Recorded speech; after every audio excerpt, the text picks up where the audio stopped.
Welcome to the Zen of Reffing Roller Derby, Lesson 10, Jammer Referees. I'm Max, this is Steve, the author of this training manual. I'm filming this on May 24th, 2018. The content of this presentation is up to date as of this recording. Should this video become obsolete or replaced by a newer version, I'll put a link on the screen to where you can find more information. And as always, you can find the latest version of the full training manual at www.tinyurl.com/zenreffing. A quick disclaimer. The WFTDA, MRDA, and JRDA are not responsible for the content in this training manual or this presentation, nor do they make any claims as to the accuracy of its content. Lesson 10, Jammer Referees. So let's start by talking about the duties. Number 1, calling off the jam in response to the lead jammer's call-off signal.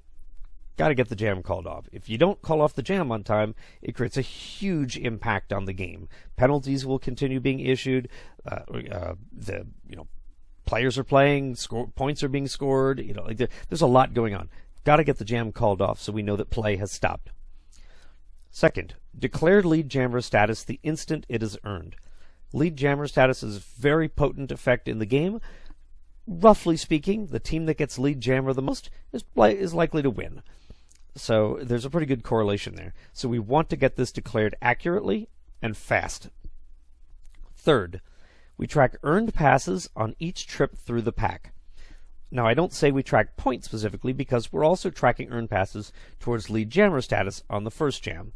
That's actually a little trickier because you have to track the earned passes against both teams, whereas on scoring trips through the pack, you only have to track the earned passes on the opposing team, although you do have to then add the jammer into the mix there as well.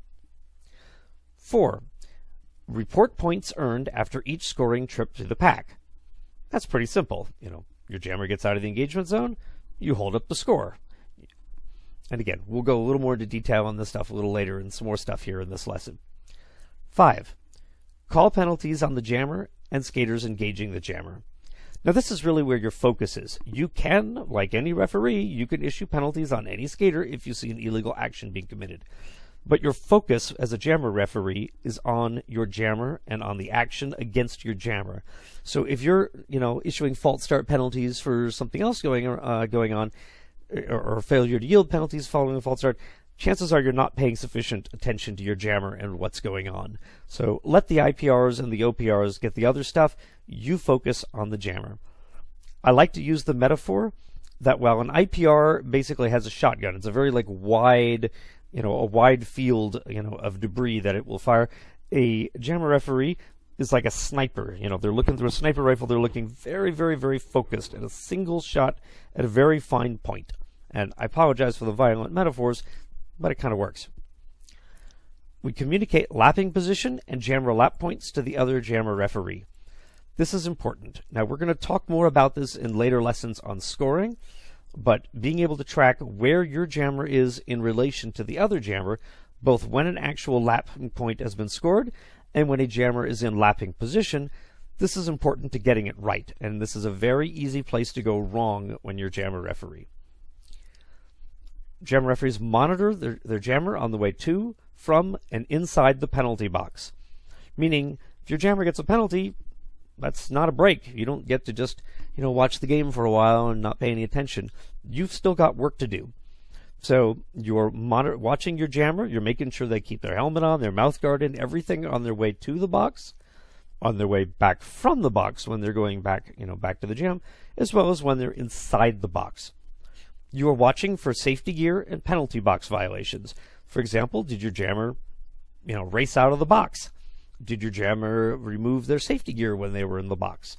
Now again, as we've said before, your jammer can remove their mouth guard while they're seated in the box, provided they put it back in before they exit the box.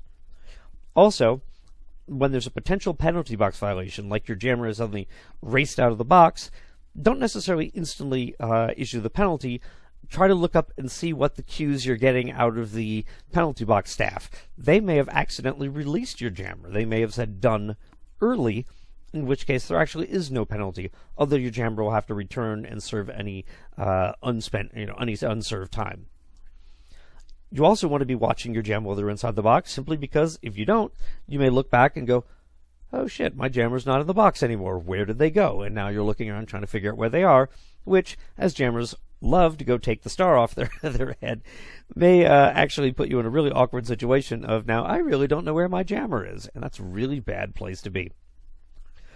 By watching your jammer returning from the penalty box, you can also verify that they're legally re-entering the track.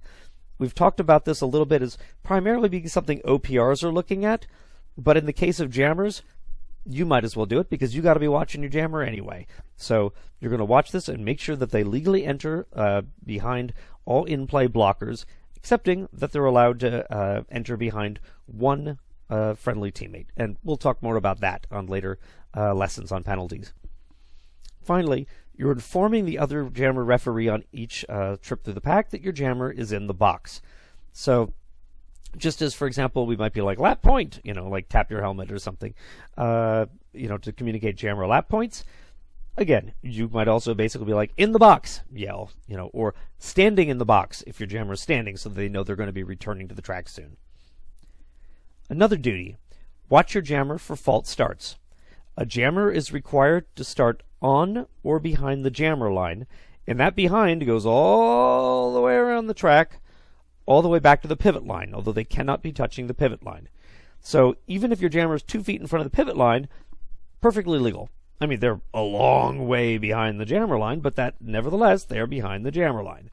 Once they're touching the pivot line, now they're considered ahead of the jammer line. If your jammer is touching a legal and illegal starting position at the same time, for example, touching the pivot line, touching behind the pivot line, even though they've got 1 foot in front of it, or touching 1 foot in front of the jammer line as well as behind.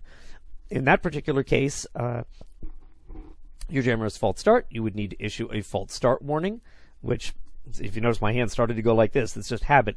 We used to also give the illegal procedure hand signal when we're doing that. We no longer do. Now it's just a verbal cue of, blue 3-3, false start. If they don't yield the advantage, that's when they take a penalty. And we'll talk in a later lesson about what constitutes yielding an advantage following a false start. Jammer referees, you need to verify that your team, or that your jammer's team, I should say, is fielding a jammer in visible possession of the star cover. I want to break this down a little bit. Your jammer must, your team, I'm just going to say your team. I mean your jammer's team. I'm just going to say your team. Your team must field a jammer. They got to have one in the jam. Now, what is a jammer? Now, that's a little trickier to define. You're thinking, oh, it's the person with the star cover, but what if they don't have a star cover? So the rules were a little messy on this for a while, and they've settled on your jammer must be in visible possession of the star cover. So your jammer could be starting in a completely illegal position, like totally, like say where the blockers start, and they're going to take a penalty for it. But nevertheless, as long as they're holding the star cover or got it on their head, at least we know that's the jammer. So we can give them a penalty, but we know that that's the jammer. If your team is fielding someone behind the jammer line, but they don't have a star cover, now we've got more problems because they're not in visible possession of the star cover. Maybe they've got it tucked down their shirt or in their pocket or something, or maybe they forgot to bring it to the line. And the way we resolve that is we issue a warning. So between jams, you notice, I don't seem to have a jammer who's holding the star, who's got a star cover. So I'm going to say, blue team, show the star, or blue jammer, show the star. Now it's a little tricky here because you can identify the skater by name. You can say like blue 3-3, show the star, which was fine if there's one specific jammer like behind the line and you've got one specific skater, you're pretty sure that's supposed to be the jammer and supposed to have it. But if they're not sure, if they've got 5 skaters who are ahead of the line, that's when you might say blue team, show the star, or blue jammer, even though you haven't visibly identified it, you have a little flexibility here. Maybe at the champs level, they're going to have exact ways they want of doing it. But for the rest of us in the Derby world, you just want to get this clearly communicated to whoever you think is most likely going to be able to resolve this. If they've got one player behind the jammer line, great. Address it to them, blue 3-3, show the star. What you're basically saying is, I don't see your star. So if you're wadding it up in your hand, show me you got it. If it's in your shirt, pull it out. If it's on the bench, well, you better get it before the jam starts. So you're telling them, I don't see a jammer. And it may be something as simple as right here, and they just hold it up, then that's resolved. Now they've got a visible star cover. But they may also not have it, in which case, well, they've got to resolve it before the jam starts. Now remember, we do not issue this warning after 5 second, the 5-second warning goes before the jam starts. So that's why you really want to issue it beforehand, because what happens is when the jam is set to begin, if they don't have a jammer, we do not allow the jam to begin. You call off the jam, or you call an official timeout just before they're about to start the jam, and you issue a delay of game penalty to the team captain.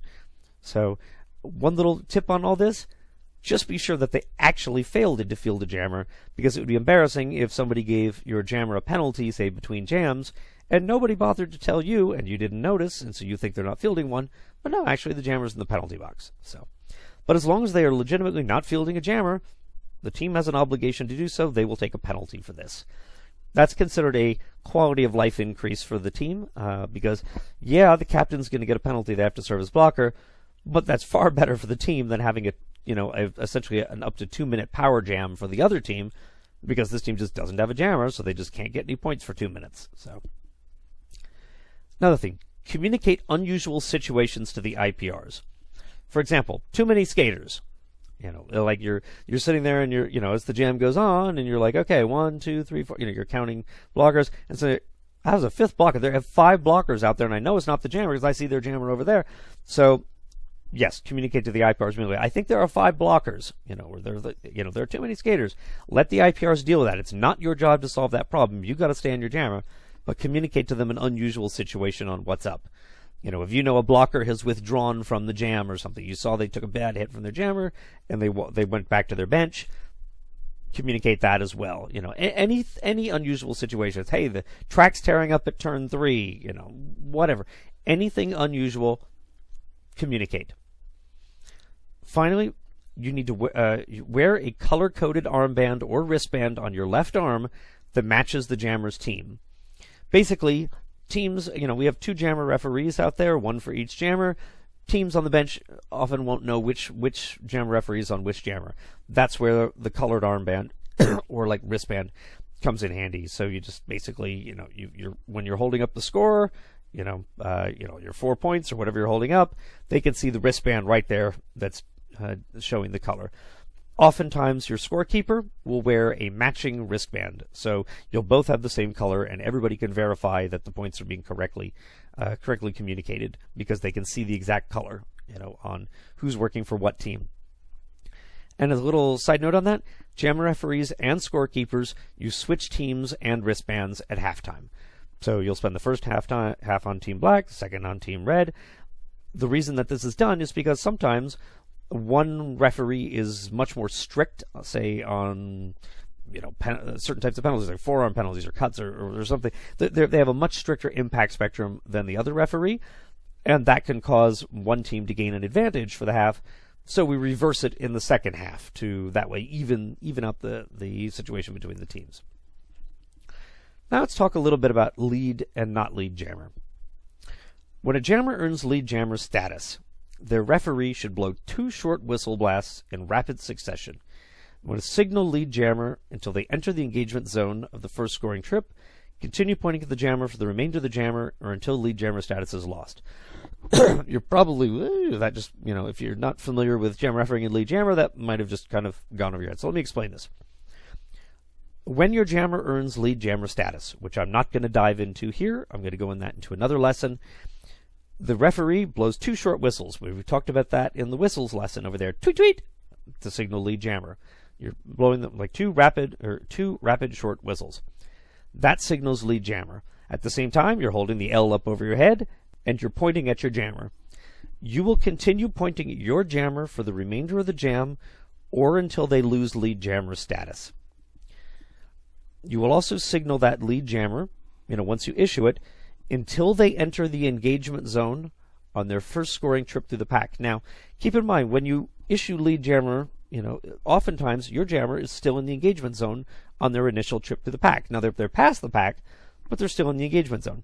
So they have to get out and skate all the way around, and when they're just about to re-enter the pack and they enter the engagement zone, that's when you can take the L down. The rest of the time, you're holding it up. Similarly, when a jammer fails to earn lead jammer status, usually, first off, at that point, that jammer referee usually spits out their mouth whistle. They do that, of course, so that if their jammer erroneously calls off the jam, you can't go, oh yeah, and start blowing the call-off whistles, and then go, oh crap, I wasn't supposed to do that. So by spitting it out, you're less likely to make that mistake. When your jammer exits the engagement zone, and mind you, you have to exit the engagement zone. This isn't passing all the blockers or whatever like you do to get lead jammer. It's when you exit the front of the engagement zone, you start signing that. I can't do it sitting down very well. Start signing not lead jammer. And you will continue doing that, and as they skate all the way around the track until they enter the rear of the engagement zone. Now, as I said in an earlier lesson, if there's a specific reason that they got, they're not lead jammer, particularly if they're the first one out of the pack, but they didn't get it, then you might give another hand signal to communicate why. You might say, not lead jammer, because they passed the star.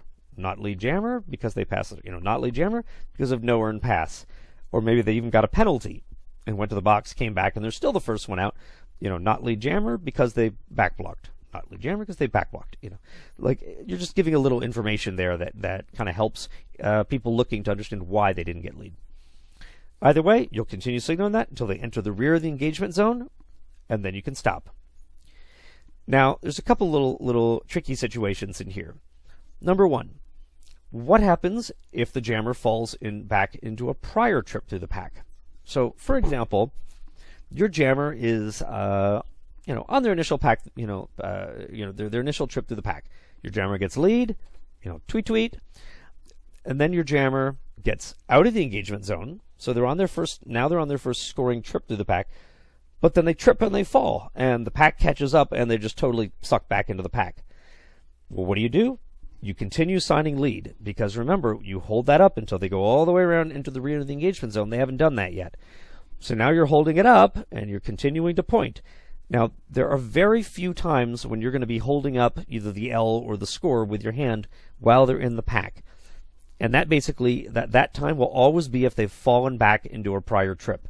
So by holding that L up, anybody who knows the way your signals work, anybody who looks up sees, oh my goodness, that jammer's in the pack, they're pointing at him, they know that person has fallen into a prior track. And so that way, when the jammer exits the front of the engagement zone, you have nothing new to do, because it's all they're doing is returning to the present trip through their first scoring trip through the pack. They're returning to that. So you will continue then holding it up until they go all the way around and they enter the rear of the engagement zone. Similarly, if your jammer is not lead and you're signing no, not lead jammer, they've gotten out of the engagement zone, not lead jammer, and then they trip and they fall down, they get sucked back in. Doesn't matter, you keep doing that. Not lead, not lead, not lead, not lead. Anybody who then looks at you knows, as long as your jammer is sitting in the engagement zone and you're signing not lead, that means that they have fallen back to a prior trip to the pack.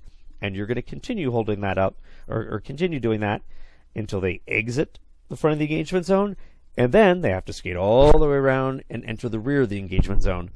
And that's when you can finally stop signing not lead, which you're probably getting quite tired of by then. Scoring, by the way, will work exactly the same way as the lead jammer. It's like, you're holding up your 4 points for the score, whether or not you're pointing. It doesn't matter which jammer it is. If they fall back in the prior trip, you just keep holding up the score. And you're holding it up, and that way everybody knows, because you're holding up when they're in the pack, when they get back out, that's not new points being scored. They're just returning to the current trip through the pack. Now another situation. Let's say your jammer is lead jammer. So, they go tweet, tweet, they get lead, but your jammer is not actually, they have not gotten out of the engagement zone, so they have not completed the first trip through the pack yet. They have to get out of the engagement zone, they haven't done that yet. And then they trip, whatever, they fall back in the pack, and suddenly then they get a penalty. And now they're off to the box. When they come back to the track, they're still on the initial trip through the pack, because they still didn't get out of the engagement zone, but they're not lead jammer anymore. So we can't sit there and sign lead anymore because they're not lead. So what do? That's an excellent question. There is no standardized hand signal for this sort of situation. My personal solution is the moment they enter the track, I just immediately give just one quick not lead jammer. Just letting anybody who looks know that this person is not going to be the lead jammer. And then for the whole duration of them trying to get out of the engagement zone, I will occasionally give a not lead jammer sign. Not regularly. I don't want I don't want this to be confused with that this person had been the not lead jammer in the initial because remember, they were initially lead, so I feel a little odd just giving them a constant non-lead jammer sign. But I will occasionally do it. And then when they finally get out of the engagement zone, I will give one occasional not lead. And then a couple of seconds of skating, and then another one. A couple of seconds skating, and another one. That's a really good case when you get done, when you finally get done with that jam. Go over and talk to your scorekeeper and just verify they got everything right. Anytime, unless you're working with an extremely experienced scorekeeper, anytime your jammer's like falling into prior passes and coming out and there's a confusing situation, really good idea to verify with them to make sure that the points were scored correctly during that jam. Now I want to talk a little bit about calling off the jam. All right, first, we do not, as per the rules and standard practice of the game, jam is called off when a skater is repeatedly tapping their hips. Now, something to keep in mind, repeatedly means more than once. So, we do not call off the jam until at least the second tap of the hips, not the first. So if your jammer goes, tap and then stops, that is not repeatedly tapping their hips. We do not call it then. Your jammer will do that sometimes. They'll be trying to, say, fake out the opposing skaters into, plow stopping or leaving the track or whatever, and then they suddenly race. Try to race through the pack. So they will do this, so be very careful that you're watching. Do not assume, and it is extremely easy to do so, because 99 out of 100 times they will tap it a second time. But that other 1 out of 100, they don't, and they stop, and it's very easy to get wrong, so make sure you get that right. Now, something to keep in mind here is that sometimes your jammer is being physically prevented from tapping their hips. They're trying, but they got another skater blocking them here, and they can't quite get in there to tap their hip. Their arms kind of pushed out. That's fine. Just tapping the one is sufficiently then. We understand that the skater is making a good faith effort to do both, but they can't. They're being prevented from doing so. Now, what do you do if your jammer is giving the intent of trying to tap their hips, but they're clearly not doing it on purpose? For example, a skater that goes like this, and this is like up on the middle of their sides. And you will see this sometimes, a skater doing this, or a skater who decides to air tap, but it looks more like they're flapping their wings. They're not tapping at all. They're just going like this up in the air. Well, in a case like that, I will honor it the first time, but the second time, I will honor it the first time, but then I will let the skater know that I honored it this time because the intent was clear. However, that is not the correct signal for tapping your hips, or for calling off the jam. You need to be repeatedly tapping your hips. Future call-offs in that manner will not be honored.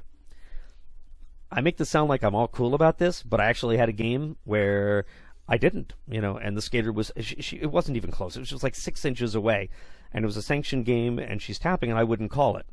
And her intent was clear, but I decided she wasn't following the letter of the law or even near the letter. It was like 6 inches away. It wasn't close. And I didn't call it. And frankly, in retrospect, that was probably a bit of a douchebag move on my part. So, again, if I warned her the first time that she did this, that the second and subsequent call-offs like that will not be honored, now I've covered myself, because now I can't be accused of being a douchebag because I gave her a warning. I have educated her as to what I expect of her for it to be called off. So, needless to say, though, I think because that jammer, was upset and screaming, and the coach came over and yelled, and I was like, it wasn't even close. It was over 6 inches away. I think that jammer never made that mistake again. But that really wasn't the ideal way to solve it. As a referee, we were not looking for gotcha opportunities against skaters. We want to work with the skaters to solve problems before they occur, or at least very early on when they're occurring. So I had the opportunity to give her a warning. I did not. I didn't call it. That was kind of lousy handling on my part. So don't make the same mistake. Learn from my mistake instead. Another thing about calling off the jam. You are committed if you blow the first 4 call-off whistles. Once you do that, finish the sequence. It will happen sometimes that your jammer goes and taps it, but doesn't quite tap it the second time. But to it, you're already going tweet, tweet, tweet, tweet. Oh no, I shouldn't have done that. It's too late. You're committed. Once you've done that first 4 tweets, finish the whole thing. There's a saying: use the whole ass, meaning never half-ass it. If you're gonna do it 4 tweets, do the whole damn 12. If for no other reason than if you do 4 tweets and stop, everybody else is going to be ready to chime in and start calling off the jam, and they're going to be, wait, but where'd the whistles go? Wait, is the jam stopped, or is it going? And now you've got skaters and officials and announcers and coaches and NSOs all confused whether the jam is on or off. And actually, it isn't, because the jam ends on the 4th whistle of the first call-off set of tweets. And you did the tweet, tweet, tweet, tweet, meaning that jam is dead but everybody else is acting as if it's on, and if you try to hide and pretend maybe you didn't make that and nobody heard you, you've actually made the situation far worse. So own up to it. Every referee screws up their call off once in a while, but own up to it. Just finish the 12 and then say, I shouldn't have done that. Here's a tip, or here's a little bit. The jammer referee does not use the jam call off hand signals unless their jammer is the one that actually called off the jam. And actually, this goes for a jam timer as well, but instead of their jammer calling off the jam, it would be then if the jam reaches 2 minutes.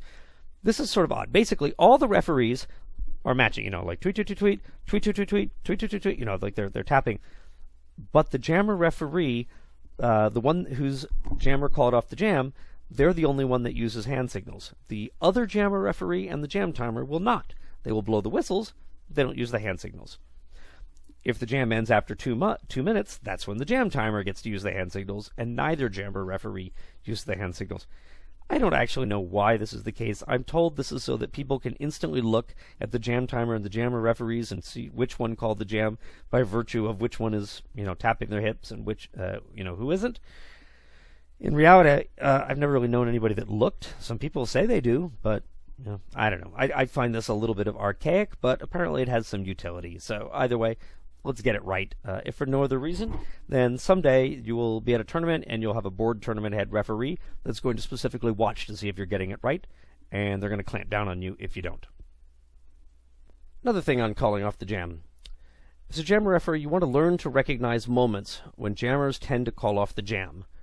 For example, a jammer is skating and passes all 4 blockers, and so they basically scored the max points they can get at that point, or easily get at that point at least. So they get through, and now they want to call off the jam. They're going to, as they call it, hit it and quit it. Get those points, call off the jam. Another time, the jammer's in the middle of the pack, but the other jammer has now entered the rear of the engagement zone. In other words, they're about to be able to score points. Again, that jammer's going to hit it and quit it. They're going to get those points, call it off. Upon falling or being knocked out of bounds, if the other jammer is in the engagement zone or is near. Basically, jammers don't like to have to get run back. They don't like to get knocked down. It happens, they'll deal with it, whatever. But if it's lead jammer and they get knocked out of bounds and their other jammer or the other blockers like racing back, so that they're going to lose a lot of time anyway. The other jammer's almost to the pack, they're just going to call it. Or a lot of the time, not always, but a lot of the time they're just going to call the jam off at that point. They're cutting their losses. Oftentimes, when the other jammer is standing in the penalty box, they will call it, simply because they've racked up a number of points during the power jam, or at least they hope they've racked up points. The other jammer is standing, and they're like, I'm going to call it off now, because that way I get a few extra seconds to get lead jammer in the next jam. I'm going to take whatever advantage I might accrue before that person gets back to the track, and I'm going to go ahead and just trade that for something in the next jam. And finally, when both jammers are racing around the track in close proximity. So they especially like to race around, and whichever one, say you got 4 black blockers and 4 white blockers. The black are in back. Black and white jammer referee are coming around. As they're coming towards the pack, because the black ones are in back, the white jammer referee, or the white jammer, is the one who's going to be able to score points first, because they don't have as far to go to get to theirs. So a black jammer is going to be like, well, screw this, I'm not letting them get points before me, and they're going to call off the jam. Other times, even if their own team, or even if they more likely they can score points first, they're still going to call it off anyway, because they're like, it's just too close. We're both neck and neck. We're just, for strategic reasons, we're just going to call the jam. Finally, let's talk a little bit about enforcing penalties. A jammer referee wants to focus their penalty calling on their jammer and the skaters engaging their jammer. So that's not to say they can't call it on anybody on the track, but they want to specifically keep an eye on their jammer and the action around their jammer. Also, when sending a jammer off the track, as a jammer referee, you want to repeat the hand signals for the skaters' bench staff and the game announcers, the audience, whomever. This is not required, but it's certainly a professional courtesy and a good standard to uphold. So, you call your jammer, black 3-3, back block. You send your jammers now on the way to the box. On the way to the box periodically, just make the back block symbol. No need to do repeat the go to the box. Your jammer's already going to the box. That's not adding anything, and they know you're not issuing an expulsion at that point. So just periodically, on the way to the box, just repeat the back block or cut or forearm or whatever it is. But just repeat it, because that way the announcers are going, and, Doomhild is off to the box for a forearm penalty, because you have repeated it and they were able to catch the signal. So it's generally a good idea to do that. All right, let's talk about scoring. As we've said before, the jam continues until the fourth whistle of the first set of call-off tweets, meaning points can continue being scored during that time. So if your jammer is going through the pack and you're the jammer referee, keep watching your jammer all the way up to that fourth tweet. I mean, watch them beyond that, but continue scoring for your jammer, tracking their scoring up to that fourth, tweet, because they can actually pick up 2 or 3 points sometimes during those 4 tweets. So you want to make sure you get that exactly right. And you better bet your jammer, if they don't know how many points they got, they're going to be turning and looking at you. And that's, possible grounds for an official review, or at least an irate jammer coming up and yelling at you. And that's really not what you want to deal with. So make sure you get those points right to the fourth whistle of the first set of call-off tweets. Now, you need to be communicating your points scored to your scorekeeper, as well as the bench, fans, etc., using hand signals. Now, we've talked a little bit about this. You're holding like the points above your head. Treat it like the same as the lead jammer sign. So you're holding that up. You hold it up all the way around the track, because your jammer gets through the engagement zone. They've begun their next trip through the pack. So you're holding that up all the way where your jammer is going around the track, and your jammer eventually enters the back of the engagement zone. Then you can take down the points. So leave it up until that point. Points should be held up from the engagement zone to engagement zone, like I just said, all the way around, as well as a minimum of 5 to 7 seconds at the end of each jam. This even includes when no points are scored. Now, here's the thing. It's sometimes easy to forget as a jammer referee that you're not just communicating to your scorekeeper, but there are others that want to see this. So the jam ends, you turn, you look at your scorekeeper, you hold up 4, your scorekeeper mirrors 4, you nod, take it back down. But now the bench is going, wait, how many was that? Well, we didn't see. And the announcer's kind of looking, it's, keep it up. 5 to 7 seconds is minimum. I will keep it up generally more like 10 or 15 before I take it down. Enough so I'm kind of sure everybody has seen. I kind of get back to the line, waiting for the next jam, and then I'll take it back down. There have been some referees that have said they like it to be held until the 5-second warning of the next jam, and that way they say, oh, it looks awesome if both jammers in unison at 5 seconds take down their hand. I think that's a little overkill and not necessary. But you also need to be holding up your score when there's 0 points scored. So that's actually, 0 points is just as important to be indicating sometimes as 1 or 4 or 5 or whatever. Now I want to talk a little bit about trailing zeros. Now, your scorekeeper's paperwork is going to go into what's known as the stats book. And the stats book is used with a spreadsheet, and it spits out all sorts of useful statistics for the jam, or for the game. And for example, it will talk about that each jammer scored an average of X many points every time they were lead, or X many points if they were not lead, and this is how many how many passes, or how many trips through the pack they were able to complete on average, et cetera, et cetera. So one of the things that happens is, if your jammer passes all 4 blockers, so they got 4 points, and then they call the jam right away. Your jammer is still in the engagement zone. They didn't complete that trip through the pack. So you're holding up your 4 points. Now, imagine if your jammer passes the 4 blockers, they get the 4, then they exit the engagement zone, and then they call the jam. Well, it's the same thing, 4 points. They didn't pass any more blockers. But now they're on a new trip through the pack. So if all you're doing is you're just signing the 4, this is throwing off the stats a little bit. I mean, it doesn't actually change the score or the outcome of the game, but the stats will be affected because they will not correctly reflect the fact that your jammer did, in fact, reach the next trip through the pack. So this is where I like to add in the trailing 0. Now, this is not a standard practice, but it's one that I like to do with my scorekeepers. And I will, so what I will do is I will basically sign 4, and then I go down, I just 4, and I drop down to 0. And then when they mirror back 4 to 0, because that means they understand that they got it, that there's going to be a trailing 0 at the end, then I turn around and just display 4 to the audience, because the audience, the benches, whatever, they know perfectly well that this jammer was 70 feet behind the next engagement zone. They weren't anywhere near it. So they're not expecting to see points. But nevertheless, that 0 will allow me to make sure it's going to be correctly reflected on the stats book. Now, a good scorekeeper, a very experienced scorekeeper, is going to get those trailing zeros anyway without that. They may need a little bit of assistance once in a while if your jammer is calling the jam right, or rather if the jam ends right when your jammer is like right at the very front edge of the engagement zone, they may not be able to tell from their vantage point whether they have completed the trip through the pack or not. So, in that particular case it might help, but I will just generally do it all the way as a polite reminder to my scorekeeper that there's a trailing 0 on there. And some need it, some don't, but it's a useful thing to put on. If I'm working with a very novice scorekeeper, somebody who's, I'll settle for them just getting the points right, then I'll drop the trailing 0s, because I want them to focus on what's important, which is getting the score correct. One of the things that the jammer referee has to do is you have to be tracking which opponents have or have not been scored upon. So, and by scored upon, I'm also talking about like the earned passes towards the jammer. It works very similarly. So we'll talk about how you actually score points upon people, that in another lesson. But for now, it's important to know that as your jammer is going through the pack, you have to be tracking, okay, pass this one, pass this one, pass this one, But the problem is that how are this one is not what you're mentally saying.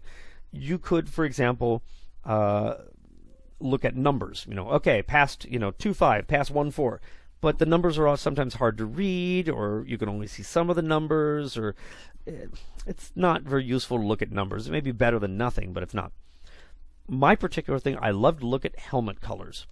So if I have 4 blockers and each one of them are using a different helmet cover, that's perfect. Pass blue, pass green. Okay, needs yellow, needs red. Okay, got it. Boom. Pivots are always distinctive because they've got their helmet cover on, although once in a great while that comes off, and then that's a little bit of a mess. But that's pretty rare. So I might be like, okay, pass blue, pass green, pass blue and green. Okay, needs pivot and yellow, got pivot, needs yellow, use yellow, got yellow, boom. Meanwhile, I'm sitting there tracking this down at my side. I'm like putting down fingers as I'm accruing these points. Now, sometimes teams love a very similar look between their skaters, and now they're all wearing shiny black helmets. Sometimes even the identical brand of helmets, and I'm like, great. So, for example, I might say, okay, pass tall, pass tall, pass tall, pass tall and braids, pass tall and braids, needs pivot and tattoos, got pivot, needs tattoos, got tattoos, boom, and then I'm on. So any physical characteristics that work, I will say, and you can use whatever works for you. Whatever it is, this needs to be something that you can use when your blocker is spending a minute or more in the penalty box. Now, your jammer's usually not going to be, when your jammer is spending a minute or more in the penalty box, jammer's usually not going to spend that amount of time, but on occasion they do, and so you need to be able to remember. So when your jammer's in the box, you're going to be sitting there going, pass tall, pass braids, pass tall, pass braids, pass tall, pass braids, and just reciting that over and over to yourself until you've got that memorized, or needs tattoos, needs tattoos, needs tattoos. You want to make sure that you've got it, so as soon as they come out of the box, you know which one it is. On rare occasion, you'll lose it, and you get out, you're like, okay, I know she got 3 points, but I don't know which one she needs. This sometimes happens because, the one I call the penalty, by the time I get done calling the penalty, I'm like, I don't remember which ones it was. She got 2, but I don't remember. So in that particular case, when my jammer's going to the box, I look back at the pack and I make my best educated, guess on who it was they passed and who they didn't. And that's my story, and I'm sticking to it. I can't guarantee that, and I'll admit in an official review that I lost track, but that is the best assessment that I was able to make. Let's see, you want to verify that the scorekeeper has recorded the correct number of points after each scoring trip. Now, this doesn't mean you have to go over and look at their paperwork. What this means is that your jammer gets out of the box, gets out through the pack. Jammer's now skating around the track. At some point, scorekeepers are usually on the outside of the track. Your jammer will go such that you can look across from your from your jammer and see the scorekeeper there. So you're holding up your 4 points or 5 or whatever it is, and you will see the scorekeeper, holding mirroring that many points back at you, and you'll just give a quick nod. So, and that lets them know that they've got it right.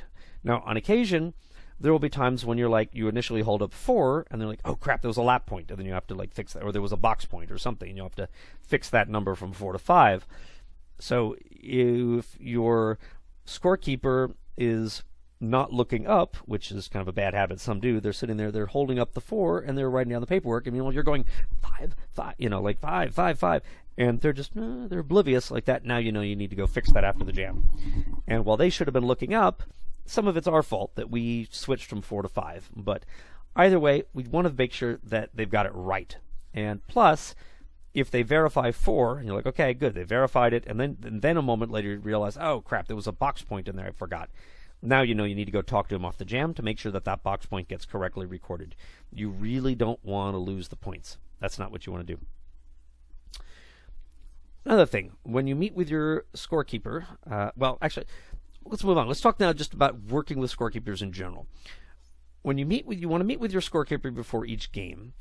When you do, you want to explain your style of displaying points, like basically your hand signals, like and most of it is pretty simple, like 1, 2. Although there are some referees that like to do 2, like this, but okay, you can use whatever you want to, 1, 2. I will do 3. It's the shape of my odd wrist guard. I cannot do this because I can't get my pinky down. It'd be like kind of like this. It doesn't work. So I will always do this. 4, 5. I'll generally tap my head for 5.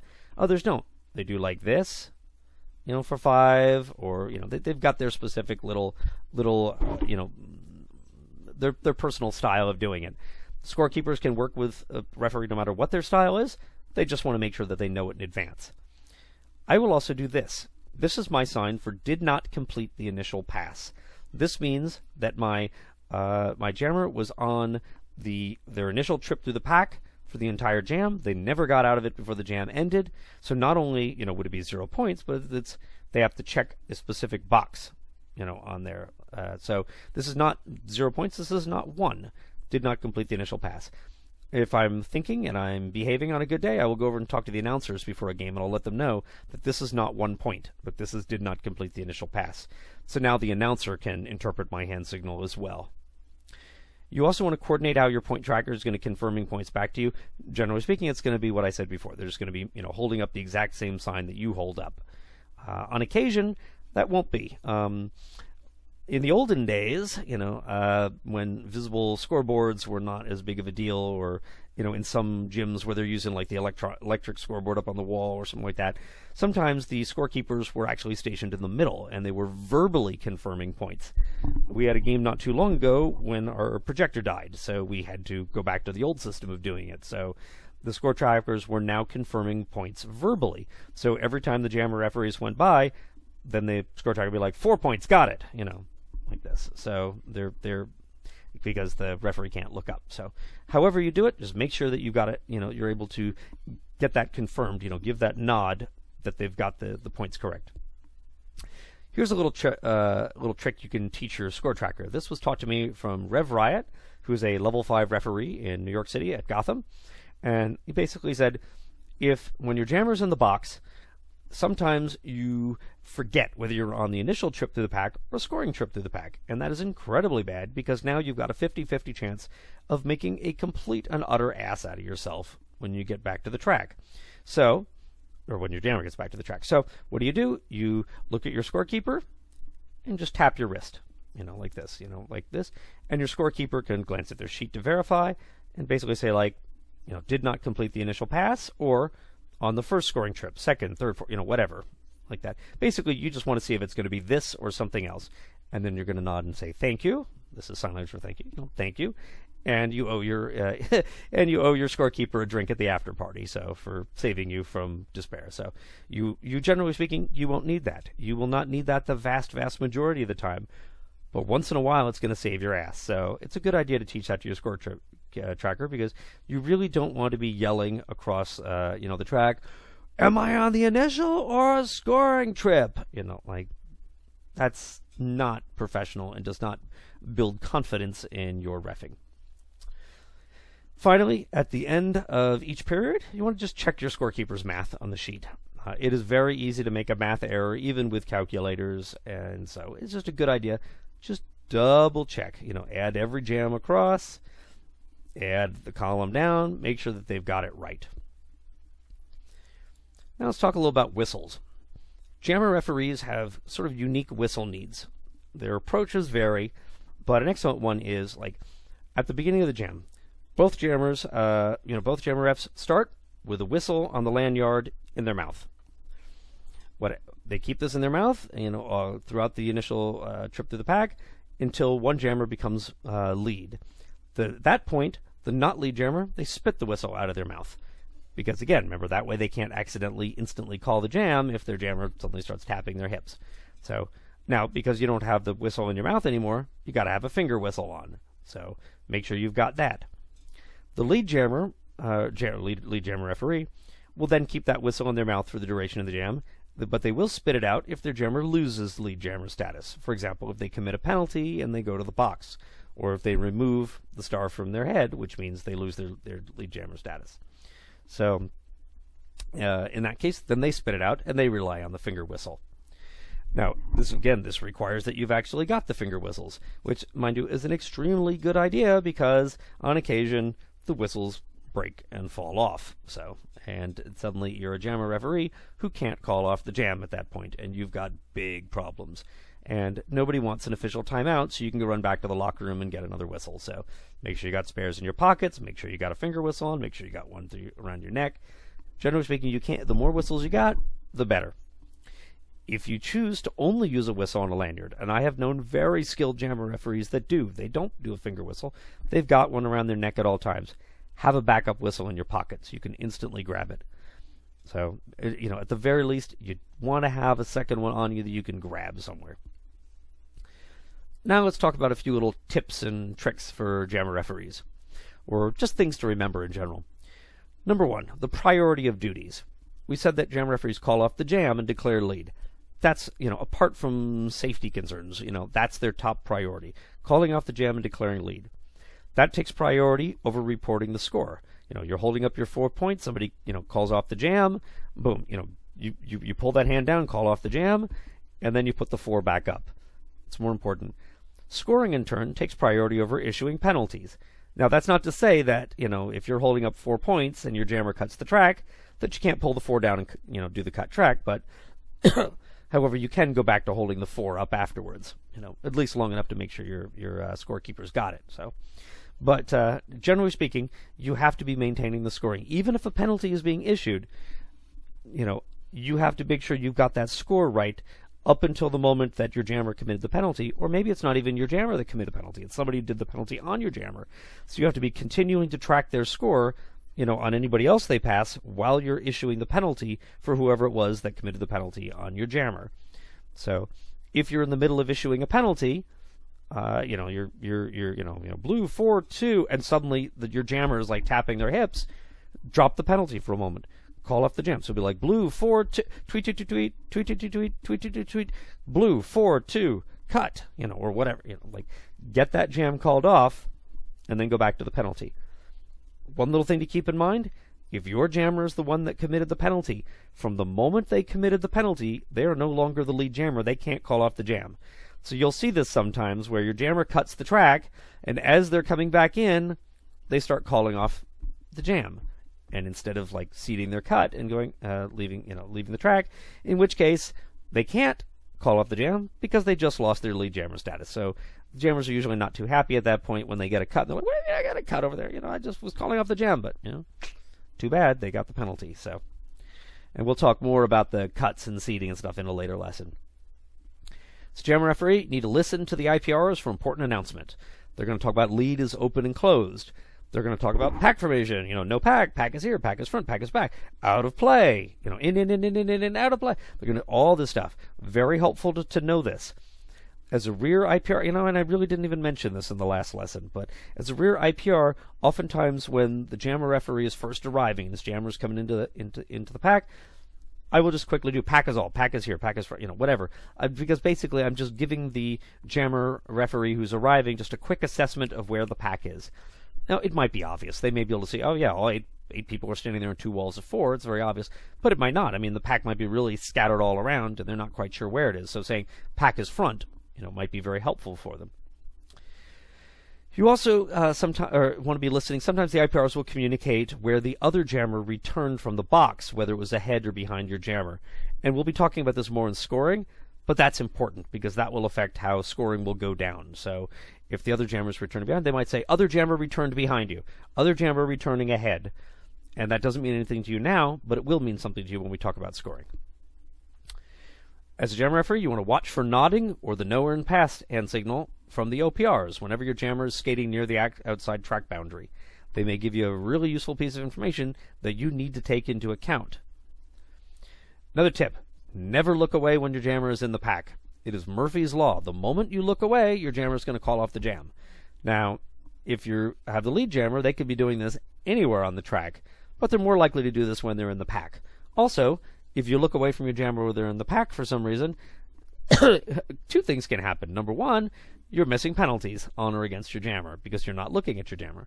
Number two, your jammer could pass the star, and now you look back and you're like, where'd that helmet cover go? Why are they not bothering my jammer? Where is my jammer? That's not my jammer anymore. Where's my jammer now? And your jammer's actually 50 feet ahead now, racing around because there was a star pass and you missed it. So never look away from your jammer when your jammer is in the pack. Good idea not to look away from your jammer in general, but especially not when they're in the pack. Learn what your league's standard practice is for jam reffing. By that, I mean how they do some of their hand signals and communication. The method that I like to teach my referees is this. During the initial, beginning of the jam, you hold your arm out like this.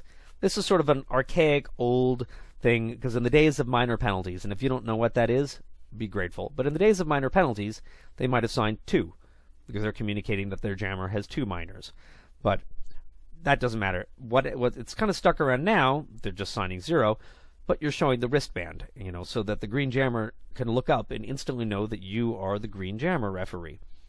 So you hold this up as soon as the jam begins. Tweet, put that behind your back.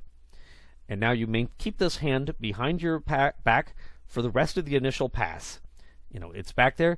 So if the other referee, if any other referee that knows that this is your style of doing things, can instantly look at you and they know that lead jammer you have not declared lead jammer because your hand is still behind your back. So you're going to hold that back there until you declare lead jammer for your jammer, or until your jammer goes to the penalty box or your jammer gets out of the engagement zone. But you're basically keeping it behind there. So because you're saying that lead jammer is still an option. Now behind my back, I'm putting fingers out like this because I'm tracking the blockers, the opposing blockers that my jammer is going past. So it's essentially like keeping score at your side during a scoring trip through the pack, except I'm doing it behind my back right now. So I can basically be like, okay, back to my helmet covers again. I can be like, okay, pass blue, pass green. I'm holding this behind my back. Pass blue, pass green. Needs yellow, needs red. Needs yellow, needs red. Needs yellow, okay, got yellow, needs red, needs red, needs red. Tweet, tweet. Like that, if that was the foremost blocker. And they got that. So, and then I am going to maintain this pose over there, this behind my back over there, unless, until, again, either I declare lead, in which case I'm putting it above my head, till my jammer is not lead but gets out of the engagement zone, in which case not lead like that, or until my jammer goes to the penalty box, in which case I have to take it out to sign the penalty and such. But as soon as my jammer gets in the penalty box, I'm putting it back, behind my back. Now remember, I've now spit the whistle out of my mouth because my jammer is no longer eligible to get lead. So I've spit that out. So now I know that when my jammer gets back out of the engagement zone, I don't have the whistle in my mouth. I can't, immediately issue it. So this is one way of doing it. I know referees that do it entirely different. I know referees that will put their right arm behind their back at some points. I know referees that will put their left arm behind their back when they're on a scoring trip, but not if they're not. There is no right or wrong here. You have to come up with a system that works for you so that you can always remember that. Generally something that will help you remember if lead has been declared, something that helps you remember if your jammer has lead or not. However you do it, make sure it works for you. But it's useful if a league or even just a regional, an officiating area, if the officials in the region kind of use the same system, because then they can look at each other and instantly gain knowledge by seeing what the other person, the status of where their hands and arms are during that.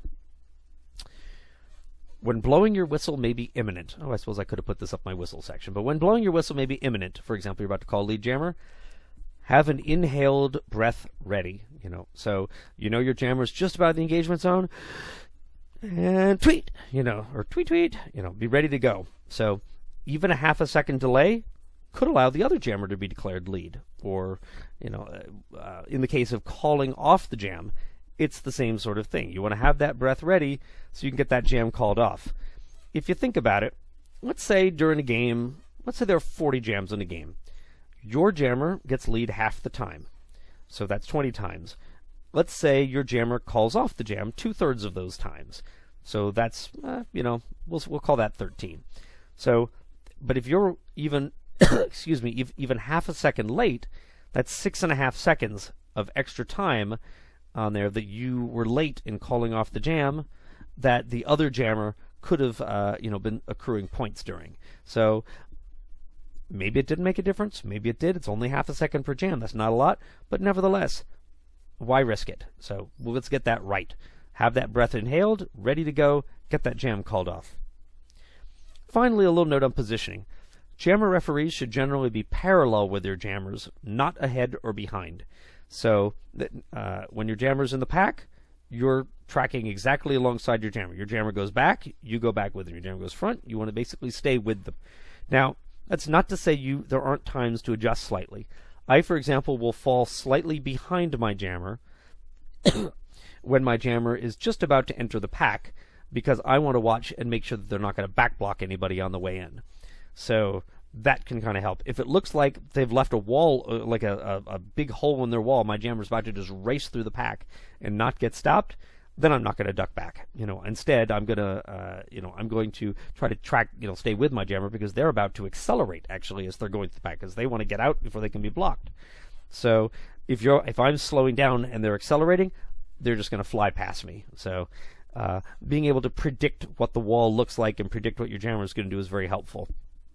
There are also times where I will move slightly ahead of the jammer, because I think that maybe somebody's multiplayer blocking my jammer. I'm not sure if the IPR or the OPR is going to get it. I'm not, and I want to make sure I get this penalty. Then I'm going to actually go very slightly ahead of it, and I'm going to look for it in there. So, in a sense, a jammer referee is protecting their jammer. They're protecting their jammer from being illegally blocked from opposing skaters. So, if you have to adjust your positions to be like looking for those things, great. Or on occasion, adjust your position to look and see if your jammer is illegally, doing any sort of blocking. That's okay too. And a final comment just on general kind of view. Generally speaking, you want to be looking right at the jammer. Like that. Again, you might adjust your view slightly or lean forward, depending if you're looking for something, but you want to be looking right at your jammer. There are a few exceptions to this. Like we said, you'll look up, when you're trying to see the scorekeeper on the other side of your jammer. There are also times like that you're going to change your view slightly. Like if your jammer is just about to the pack, you actually might look slightly ahead of your jammer at first, because remember, your jammer really can't commit too much of a penalty until they engage the other, engage the opponents there. But what you want to see is if any opponents are moving into the way of your jammer. As we'll be talking in later lessons on penalties, if your jammer goes up and blocks somebody in the back and knocks them over, that's a penalty on your jammer. But if your jammer is skating up and a player jumps in, or moves into the way and uses their back to block your jammer, and in the process that other player, knocks themselves over, that's their own damn fault. That's not a penalty on your jammer. So by just glancing slightly ahead, you can look to see, is there any movement of players moving into the way of your jammer? And that will help you get your penalty calling right. So, very useful thing to do. That pretty much concludes what I want to talk about jammers here. So, hope you enjoyed the lesson. I don't even remember what lesson is next. Maybe something on introduction to scoring. I don't know. Either way, we've got about 20 more lessons in this series to go. We got a lot of good stuff we're going to go over. So, and now we're done with a lot of the basic stuff. And so now we're going to start getting into some of the interesting stuff. But I think it's scoring. I don't know. We'll find out what it is in the next lesson. Thanks for tuning in.